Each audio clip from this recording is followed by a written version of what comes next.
There is a quiet, enduring power in wisdom that resists the urge to conform. And in stories, it's not obvious who will be the wise character. The role often casts them as having lonely beginnings, or they're in the shadow of others who are more powerful. Hey, Glenn here. This is the show for database marketers. And we're looking at these wise figures because even though they are mocked or sidelined, they still speak out. Don Quixote's sidekick, Sancho Panza. Quixote usually makes fun of, but he becomes known for his practical wisdom and eventually becomes a governor. In the story of Sidharrtha, when the prince leaves the palace, he is called a fool by so-called teachers. They never reach enlightenment, though, and he does. And to kill a Mockingbird, Atticus Finch, the lawyer in the Deep South, who was shunned by his community for taking on an unwinnable case. Though he lost, people credited him as being the only man in these parts who would keep a jury out that long. Sidharrtha, the woman who, in 1001 Nights, was facing execution at dawn, but who told cliffhanger stories that stole the king's command and saved her life. The young boy in the Emperor's New Clothes, where everyone believed the lie that only smart people could see the fashion. No one said anything as he walked by. The boy's exclamation, though, brought what everyone knew to be true out into the open. These fictional characters remind us that while the truth may be unpopular at first, people eventually realize they should listen to and follow the person who gave it. They remind us that when leaders step up, share their convictions, and act as the voice of reason, they'll ultimately triumph. Our guest's new book says that any company wanting to lead their category must fearlessly shout out what they know to be true. The title, Market Eminence, refers to the position of category authority that leaders who do this can reach. And its tone is as bold as his previous books. Do it selling, do it speaking, and do it marketing. He's also an advisor who works with marketers and salespeople and executives. He hosts a 500 plus episode top ranked podcast called The Selling Show. Let's welcome back this previous guest from Bryn Mawr, Pennsylvania, David Newman. For the second time, I want to welcome back David Newman. Hey, Glenn, thanks for having me back. I am so glad to have you back. And you came back with a new book, David. What's the name of the book? The book is called Market Eminence, and the subtitle is 22 Strategies to Build a Bold Personal Brand, Become a Business Celebrity, and Drive Unstoppable Growth. Goodness gracious. I love the 22. It's evoking for me some age-old, dearly loved branding and marketing books that name the rules. They're not just rules, Glenn. They're immutable. They're immutable laws. Rules. You know the books I'm talking about.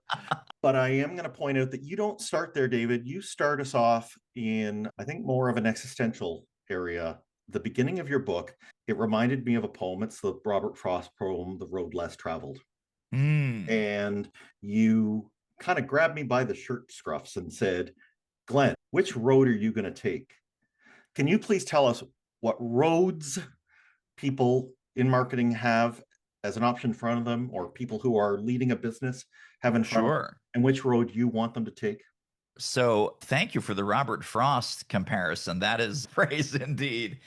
We're living in 2026. We are at this point 3.5 years into the popularization of chat. So the robots are taking over everything. There has never been more noise, more terabytes of look-alike, sound-alike content. And the two roads are, you can either be one of many and blend in and be vanilla and suffer the slings and arrows of obscurity, or you can fly your freak flag.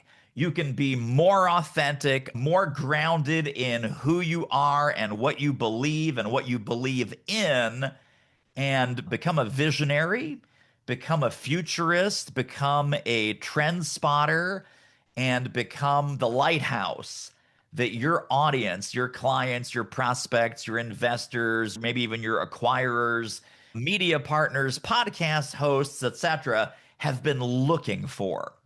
So you could literally be stale, same, middle of the road, vanilla, blah, or you can be exciting, authentic, quirky, irreverent, non-obvious, and you can shine the spotlight to illuminate the path ahead for you, for your company, for your people, for your cause, for your brand, etc. So I like path number two.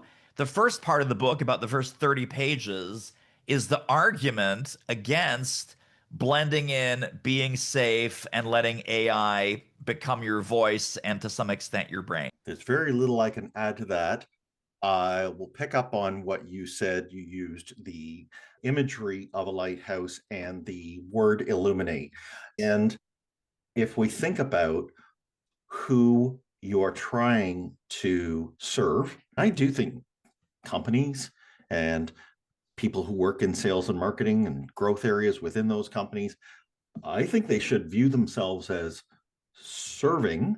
They're in servitude of people, and those people that they are serving have problems. Let's just be all open about that. Oh, yeah, for People sure. are struggling, and they are in a quest to try and find where they're going. And if we want to think nautical, sure, they're out at sea, but they do not want to be dashed against the shoals of irrevocable problems they Right, can't steer around and reverse themselves out of.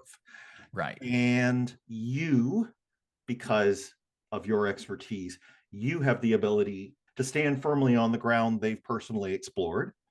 Yeah, The other one you say is to show them the distinctive way that you see the world. yes. So I took what you were saying.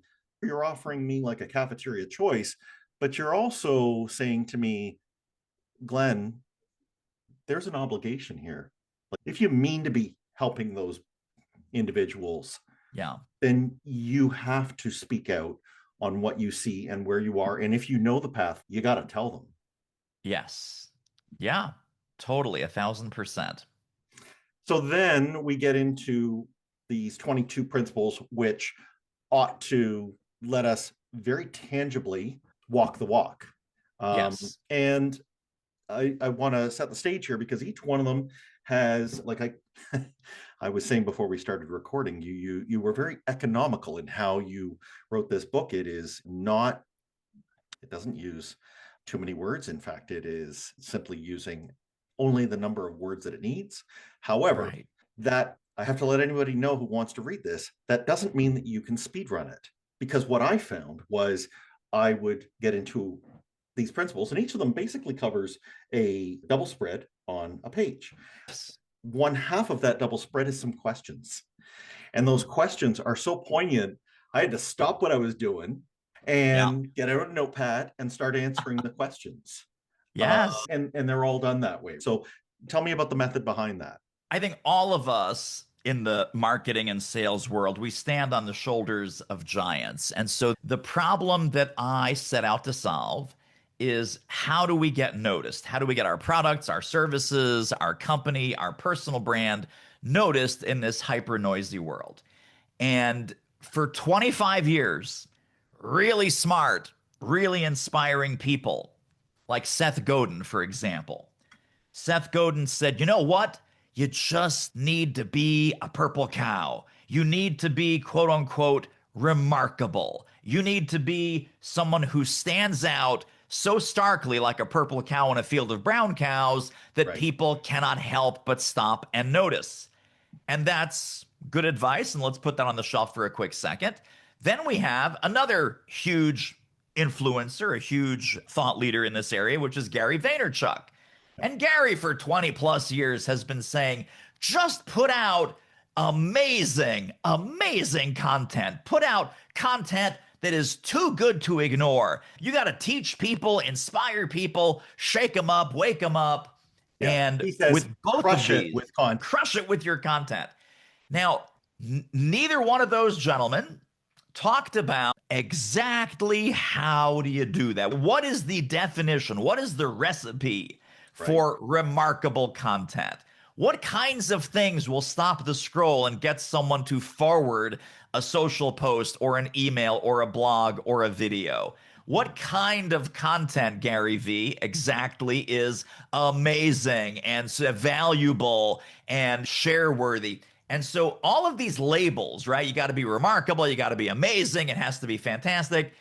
It needs to be different. And so sometimes it's okay, well, it needs to be different, right? The purple cow is different than the brown cow. Amazing content is different than commoditized, crappy content.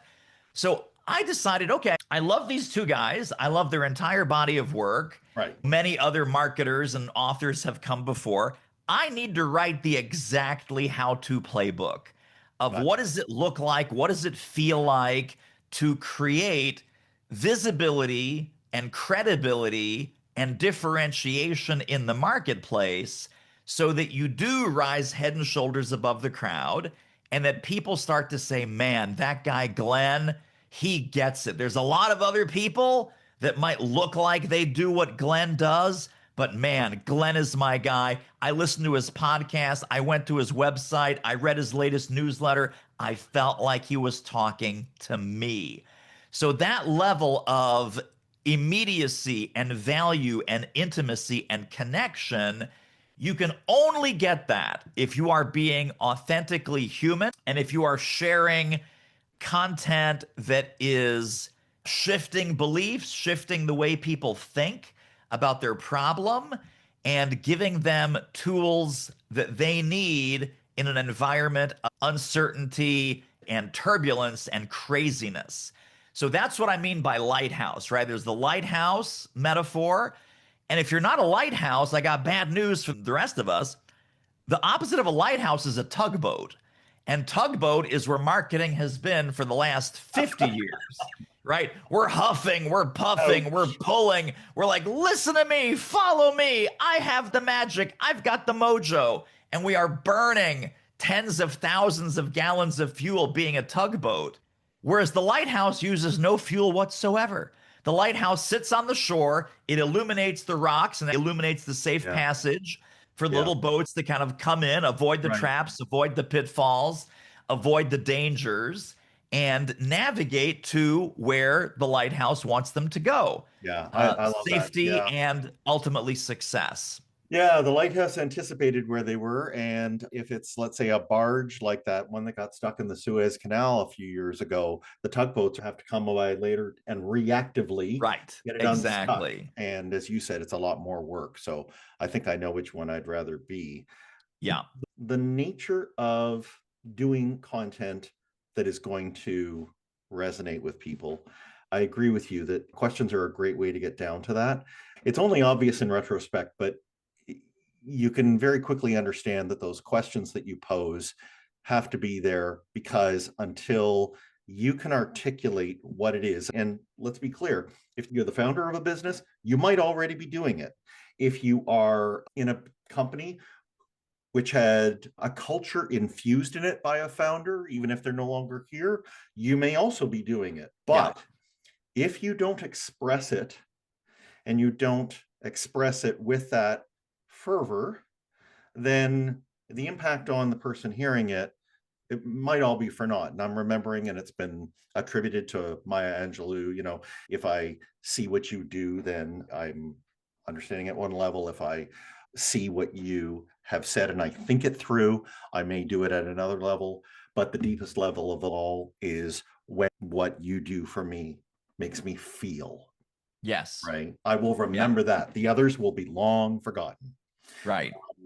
And we have to bottle those things that our companies represent in order for us to get them to feel. Right. Yeah. So that's I think where you're really drilling down and making me do work, David. I know. To get to those deeper levels. Yeah. You'll say to me, okay, so Glenn, you say you're in this business. So what? Well, because I saw that when I was working for somebody else and I was in that business, they were doing it wrong. Okay, so what? Well, I got so frustrated by how it was wrong and how the whole industry seems to be doing it wrong. I had to strike out on my own and do it, because if nobody else was going to do it, I had to. Right. Okay. Now we're there. Now we see, and this is a common thread through your 22 principles, is get me down to those things that are run counter to the standard conventional wisdom that everybody else out there holds.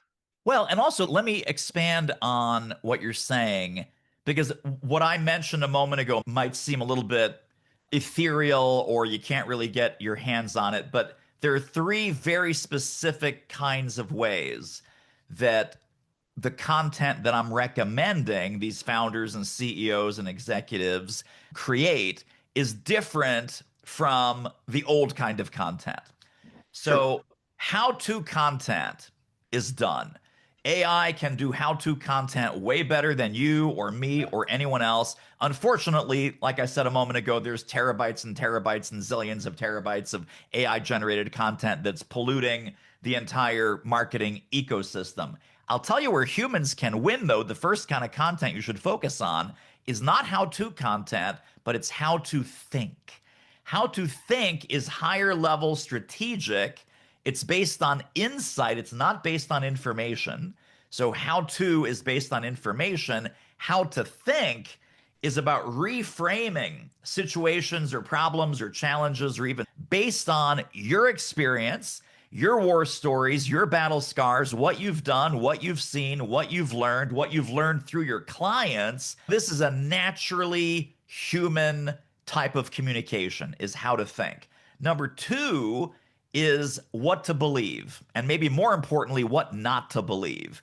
So if you can be the truth teller in your industry, you're the one that's going to call out the myths. You're going to give them the actual truths. You're going to separate the signal from the noise. Here's what to pay attention to. Here's what is either a half truth or an outdated truth or something that no longer serves you or serves your clients or serves your industry. So, this what to believe, what not to believe is the second kind of content. And then the Yes. third kind of content is where to focus to get ready for what's coming next. So a little bit of trend spotting, a little bit of future casting about where are things going. And this isn't just bad things. This isn't like, oh, the boogeyman's around the corner, be careful. This could be opportunities. This could be new opportunities and new advantages that you, your customers, your clients, your prospects might have in front of them. Because I'll tell you, Glenn, there's nothing that a CEO or a founder or anyone who's important in your world, there's nothing they hate more than being ambushed and surprised. And if they could have seen something coming 3 months down the road, 6 months down the road, a year down the road, if only someone had told them about this amazing opportunity, if only someone had warned them about this danger or this threat or this trend that might come and eat their lunch. They really don't like being sideswiped or surprised or ambushed. So if you can be that early warning system and you can look at what is coming 3 months, 6 months, 12 months down the road, even if you're wrong, by the way, even if you're wrong, no one's going to go back 6 and 12 months and said, 9 months ago, this guy, Glenn, that I follow, he had these 10 predictions.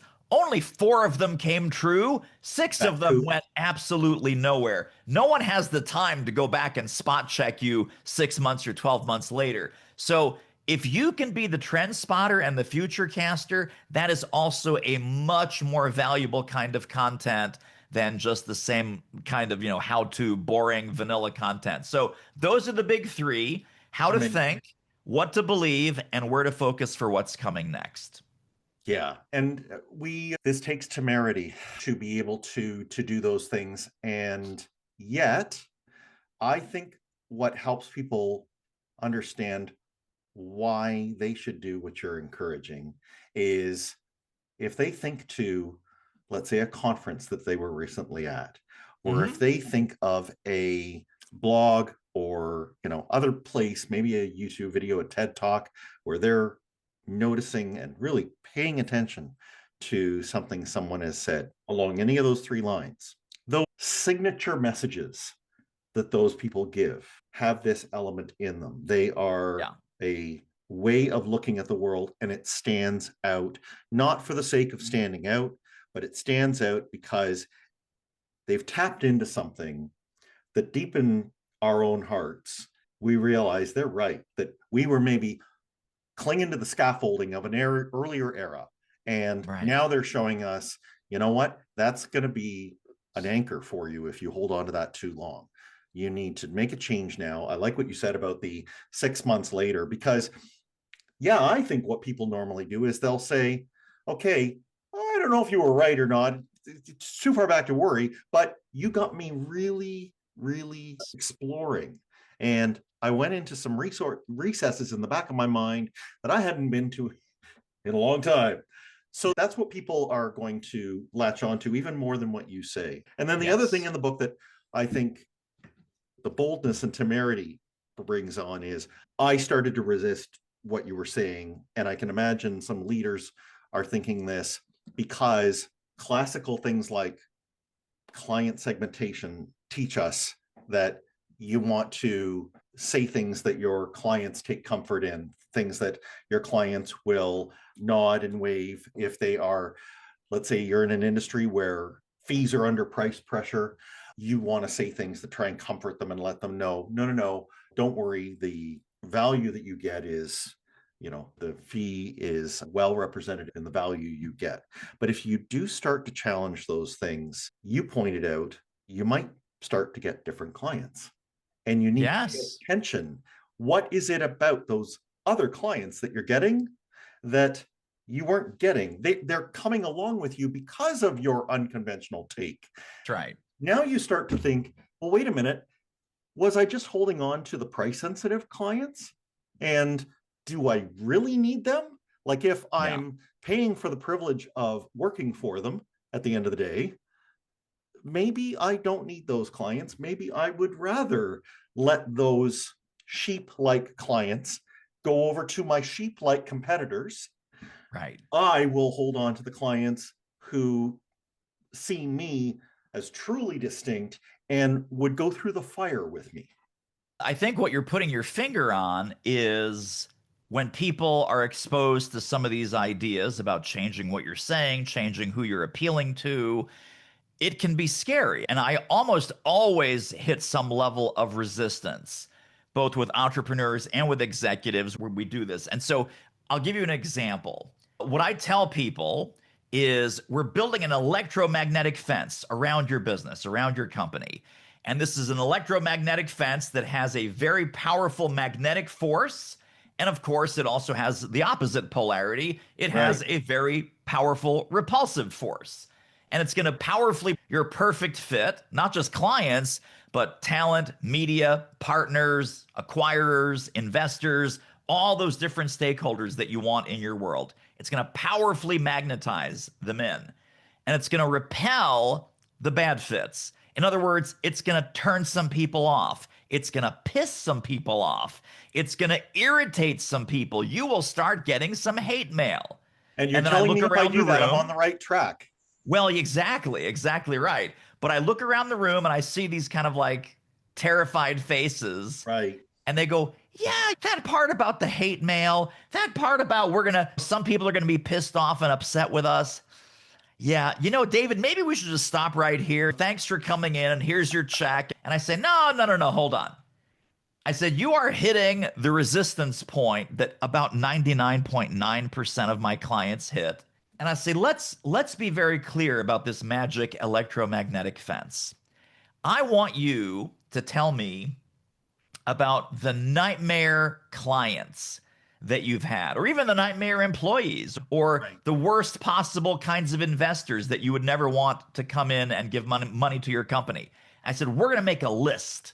And so we're in the boardroom and I've got my whiteboard and we're making the list. I said, let's start with your nightmare clients. Okay. They come in, they second guess everything. They're difficult to work with. They're penny pinchers. They don't share our vision. They lack alignment. They don't have integrity. They're rude to our team. Okay, great. Got it.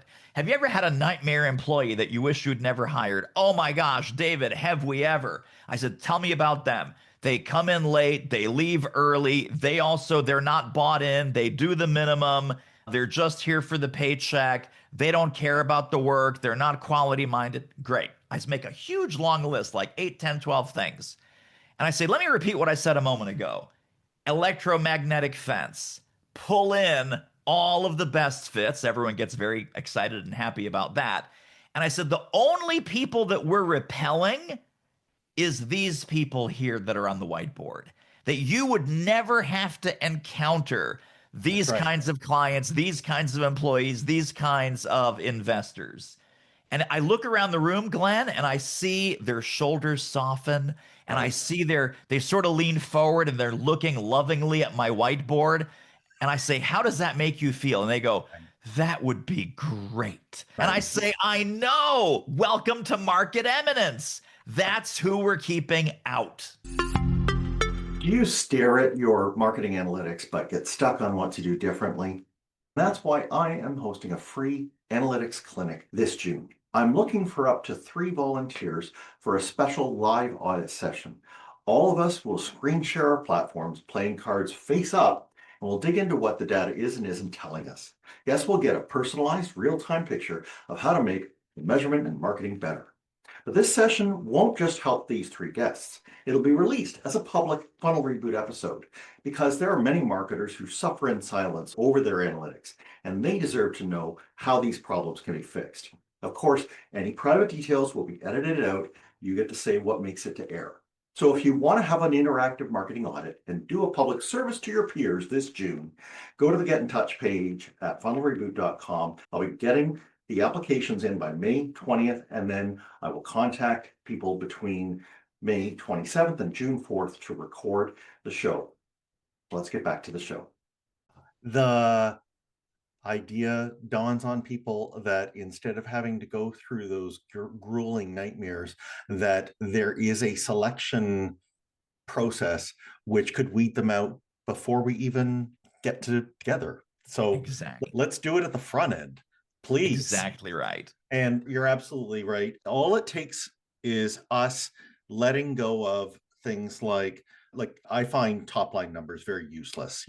Well, we make this much revenue or we have this many clients. Yeah. I'd much rather hear, we're a small but mighty group that has a small but fiercely loyal client base. And Yes. the money we make is, we are profitable because we charge reassuringly expensive enough fees, and we know what we're about. And I hear this from people, by the way, over the last 5 years, who also had the guts to do things like give up that lease on that expensive, many thousand square foot office space. Yeah. And they're all virtual now. And I ask them, how's it going? And they say, better than ever. Our team, they get time with their family. Our clients understand boundaries. We are clear about who we are, and we're not trying to be anything else.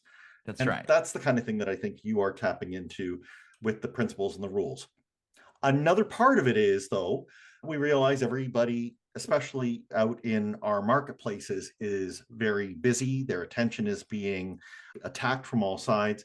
Yeah. They may not have the kind of bandwidth that it takes to, let's say, hear Glenn and David talk for a while about this, or to get long form content. So sure, you do have some suggestions on how we can shrink this down.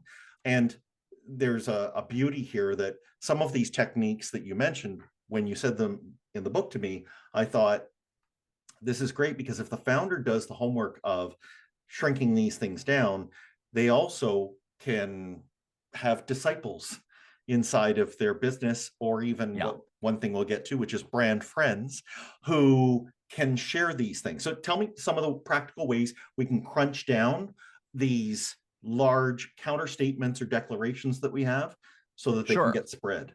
Well, let me start with something that people can do right here, right now, the moment that they're done listening to our podcast here. So I think the most powerful foundation that you can start with, it's one of the early chapters in the book as well, is building out your contrarian slant. And so there's 3 prompts, 3 thinking exercises that I would give you. If you need to pull over the car, take some notes, get off the treadmill, grab your pen, that's fine. Just do what you need to do. Yep. Question number 1 is, what conventional wisdom in your field do you secretly think is completely wrong, but have never publicly challenged? And just write that down. It does not need to be a novel. Short phrases, keywords, punch words, jot it down. Number 2, second part of this thinking exercise. What harsh truth about your industry are clients desperate for someone to finally acknowledge openly. I call this one the elephant in the room question. Everyone knows it. It's kind of like, oh, we can't talk about that out loud. We can't talk about that with our outdoor voice. So, for example, let's say you were running an accounting firm or a law firm. Clients hate hourly billing, they just hate it. It's like, how come I'm being nickel and dimed in 6-minute increments? Why does it cost $8 to make a 1-page photocopy? And why am I financially incentivizing you to work longer on my case as opposed to get it done, get it resolved in as short as time as possible? That said, we don't believe in hourly fees because we're much more concerned about getting you to your destination than in running the meter. Whoa, whoa, whoa. All the other law firms lose their minds. Everyone's going crazy. Might get run out of town by the other law Exactly. firms. Have you seen what Newman are doing? They've lost their minds. They're not doing hourly billing anymore. And anyway, the third one to think about is what strong point of view do you already hold that makes industry insiders uncomfortable, but that resonates deeply with your ideal clients? And I'll tell you where to gather this information. This is what I call your refugee clients or your refugee customers. You're probably not the first solution provider that they've come to. When they come knocking on your door, you have an initial conversation with them. What do they complain about that the last company or the last person did? That's, oh, we hired this other consultant, we hired this other marketing agency, and they gave us this boilerplate branding nonsense, and we ended up with nothing other than a $50,000 mood board. Now, if it comes from the client's mouth, right? Yep. So now you've got 3 very powerful pieces to build out your contrarian slant. It's the conventional wisdom that you already genuinely behind closed door think is wrong. It's the elephant in the room question, which is the harsh truth that everyone knows, but no one wants to say out loud. And it's the refugee question that when they come to you, they're bitterly complaining about how badly they were treated or how poorly they were served by the last person who kind of looked like they do what you do. If you can, in your next LinkedIn post, if your next sales conversation, if your next newsletter, your next Substack that goes out, if you can put a little germ of any of those 3 things in, you will get an amazing response that I think will blow you out of the water. Couldn't agree more. I think you can even get mileage out of it by, it seems when you say we should do it this way, and that means instead of going from A to B, you're telling people, let's go from A to X, right? Let's just skip B through the rest and get straight there. If you have a process, or if you can coin a term for it, or if you can somehow formalize it into something very communicable, you've got on your hands there not only a different point of view, which can make it into that post, but I would imagine you probably have a packaged or productizable offering that you can then sell. Yes, absolutely. I think if you have a strong point of view and a strong contrarian slant, it makes it much easier for people to understand the rules of the road. We're going to go left. We're not going to go right. We're going to go with strawberry. We're not going to go chocolate because everyone else goes chocolate. It doesn't really work that well, even though I love chocolate personally. But in this example, right, once you know the playbook and once you've codified all of these things, it will totally make productizing your services simpler. It's always a pretty Herculean task. But if you want to make it as simple as possible, start to infuse it with some of these practices, principles, philosophies, and mindsets. Yeah. The way that you also ask us to crunch it down is you say, could you put it on a fortune cookie fortune? Yes. That can be a tall order, but I think that the process of weeding out what is not part of the message, that forcing function is very helpful to people. Yeah. And it is going to help their friends of the brand get it, Yes. because we can't ask friends of our brand to remember whole paragraphs or diatribes, but they could probably get a 1 sentence or a fragment out. Tell us about brand friends. So brand friends are partners or affiliations or colleagues or other companies or people or associations or any sort of entity that is in your ecosystem that you resonate with and they resonate with you. So obviously, you have a contrarian lens, you have some philosophies of what's right and wrong with the world, you have your brand manifesto.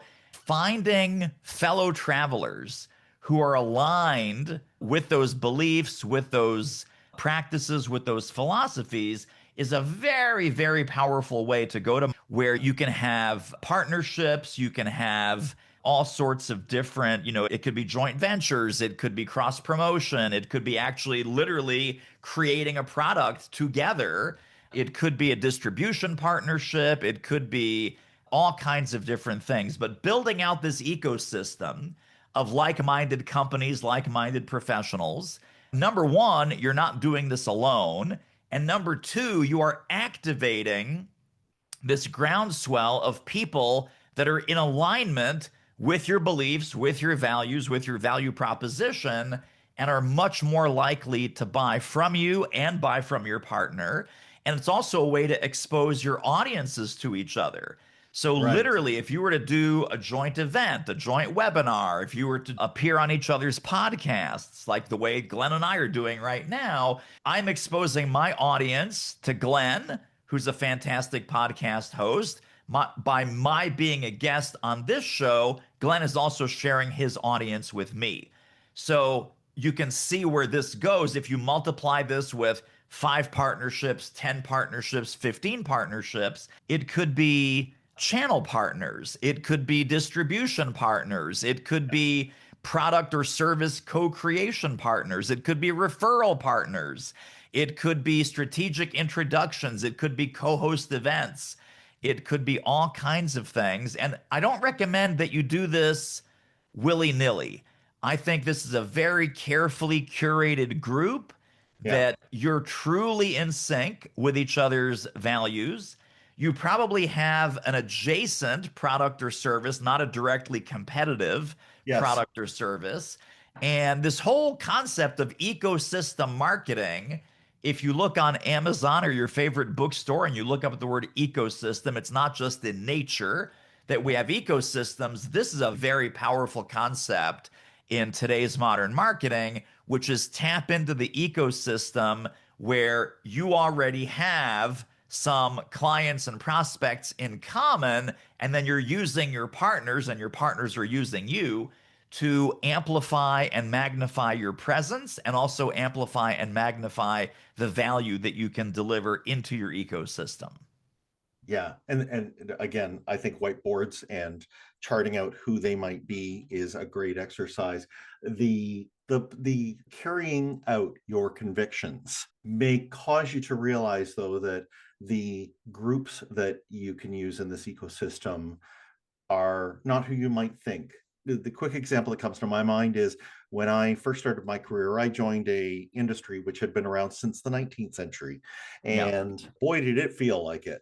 The association meetings that I would go to, it felt ossified. It was, yes, I was younger and most of my peers were older, but it wasn't just that. I don't want to sound ageist. The thinking and the holier than thou attitude that these vendors had towards clients. I would stand in a circle listening to them, and they would talk down about a client who had made a legitimate point or asked a valid question about how an offering was delivered. And when I heard that sort of thing, I realized I was in my head forming the way that I think it should be done by what not to follow. And one of the thought experiments you give us is you say, try to codify those words that you say, go to what you want to do, your favorite approach. Yeah. But also make a list of the ones that you don't. So like there's an allow list and there's a deny list. That's right. I think that's a really helpful concept, because now here's the conviction part. If you're ready to say that you don't agree with those words on the deny list, we will never use these words when talking about you, Mr. Client, even when you're not in the room. We don't believe these things. These are our anti-values. You may need to remove yourself from the room where all of those cronies who talk like that normally are. Yeah. Maybe you need to have the guts to even go and with the others who see things like you do, maybe form a new association, maybe strike a new conference up, maybe Yeah. build a new community. But that would certainly be worth the effort compared to staying in the old, in that malaise of people who don't see things like you do and Yes. you just accepting it. Totally agree. And especially if there's an environment there, like you're saying, Glenn, of like cynicism or negativity Right. or arrogance or complacency, that is definitely not the oxygen that you want to be breathing. Yeah, get out of the room.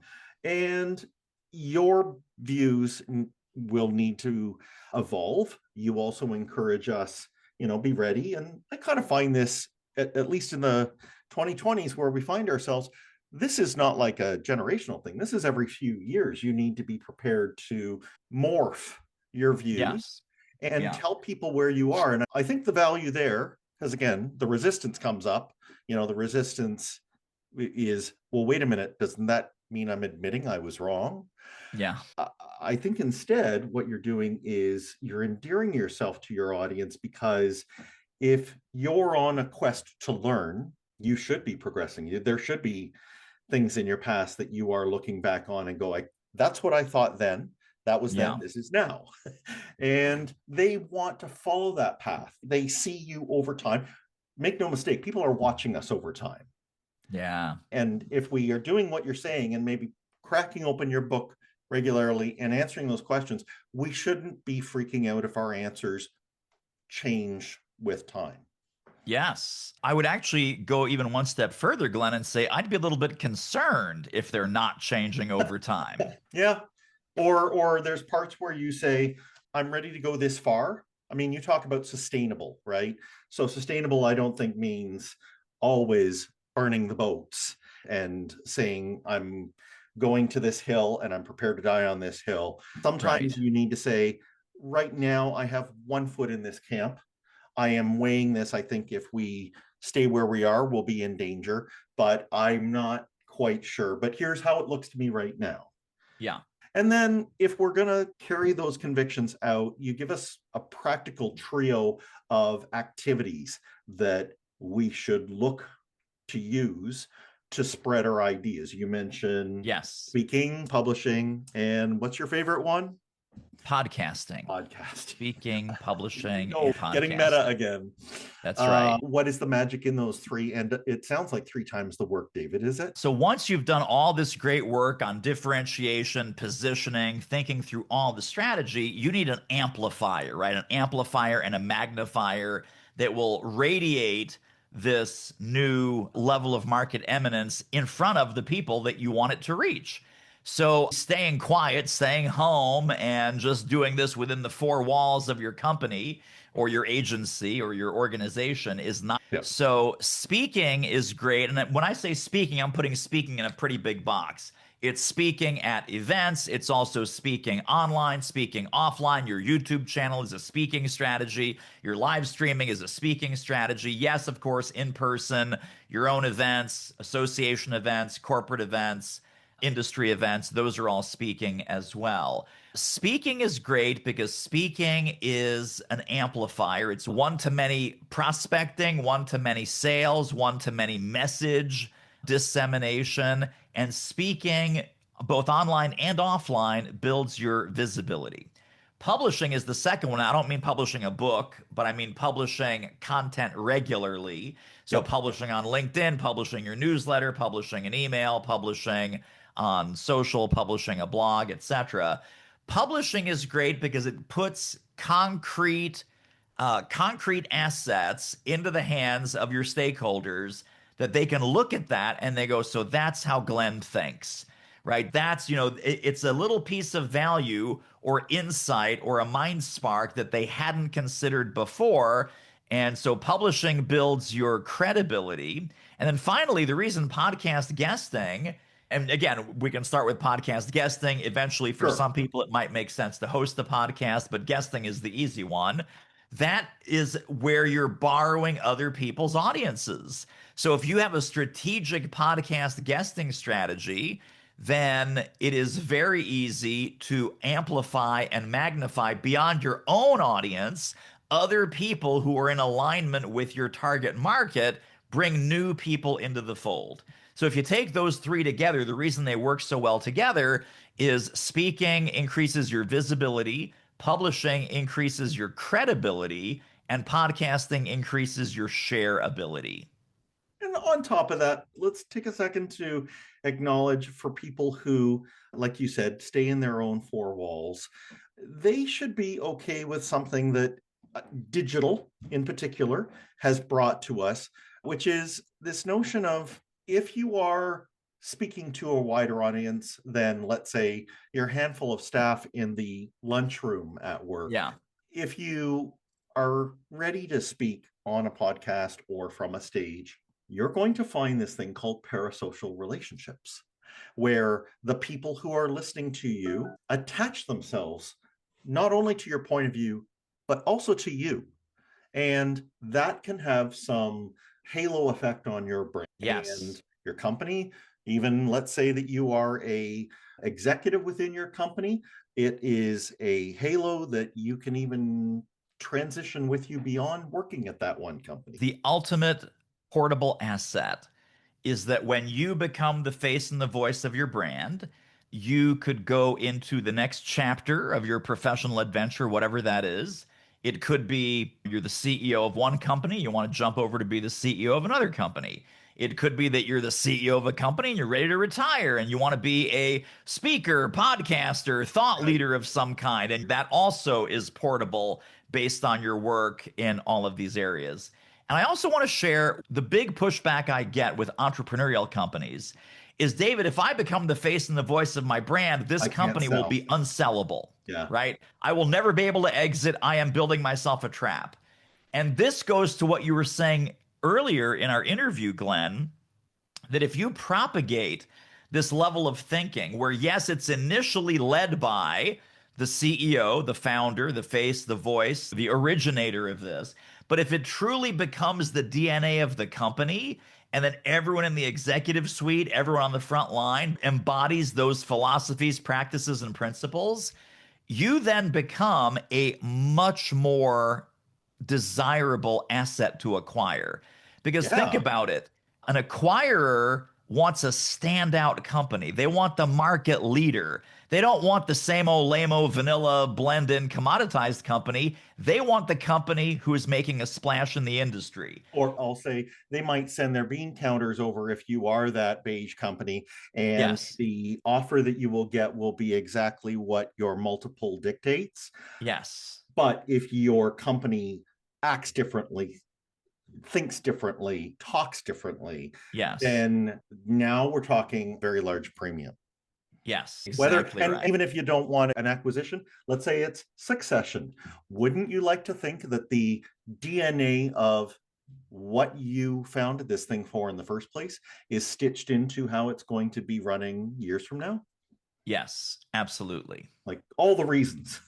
All the reasons. You got it. So yes, thank you very much for debunking that, I don't want to talk because then I'm stuck to the brand and I can't get out. No, that isn't going to happen. As a matter of fact, if you don't do this, you have bigger problems. Yes. And if people want to learn about the book, learn about those resources, where can they go, David? So a couple of places. For our conversation today, Glenn, all the free resources, bonuses, trainings, etc., are at Market, and that's probably the first place you want to go. And then to learn more about me and what I do, it's doitmarketing.com. But really, as far as the Market Eminence, and by the way, you don't need to buy the book. You could buy the book, that'd be great, but you don't have to buy the book.